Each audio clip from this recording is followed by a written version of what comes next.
गोव्यातील ह्या देवीने कधी काळी महादेव आणि विष्णू भगवान यांच्यातील वाद सोडवला होता। मी गोव्याच्या शांतादुर्गा मंदिरात दर्शन घेण्यासाठी आलो होतो। मंदिरात शिरायच्या आधी एक सुंदर तलाव नजरेत भरला। आत गेल्यावर तुळशी वृंदावन आणि पुढे भव्य दीपस्तंभ दिसला। आरतीच्या वेळेला एक खास दृश्य होतं। आरशाच्या मदतीने सूर्यप्रकाश देवीवर देत होते।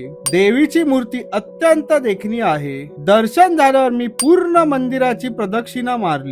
मागे एका दगडाजवळ साऱ्या घंट्या लटकलेल्या दिसल्या। पूर्ण मंदिराची वास्तू पाहत पाहत मी दर्शन पूर्ण केले। आख्यायिकेनुसार महादेव आणि विष्णू भगवान यांच्यात भयंकर युद्ध झालं होतं। जगभर गोंधळ माजला। तेव्हा ब्रह्मदेवांनी आदिमाया दुर्गेची प्रार्थना केली। तेव्हा देवीने एका हाताने महादेवांना आणि दुसऱ्या हाताने विष्णू भगवानांना धरून युद्ध थांबवलं। याच स्वरूपाला तिला शांतादुर्गा म्हटलं जातं। तिच्या प्रतिमेत दिसणारे दोन सर्प ह्याचं प्रतीक आहेत, एक शिवाचं तर दुसरं विष्णूचं। साल्सेत मधील केलोसिम येथील मूळ मंदिर इसवी सन 1564 मध्ये पोर्तुगीजांनी उद्ध्वस्त केलं। त्यानंतर देवीला कावले येथे आणलं गेलं आणि इथेच तिची पूजा सुरू झाली। आजचं मंदिर शंभूपुत्र छत्रपती शाहू महाराजांच्या काळात सुमारे 1738 साली बांधण्यात आले। देवी शांतादुर्गेच्या या दिव्य रूपामुळेच गोवा फक्त समुद्र किनाऱ्यांसाठी नाही तर अध्यात्म आणि इतिहासासाठीही ओळखला जातो। पुढच्या गोवा ट्रिपला इकडे नक्की या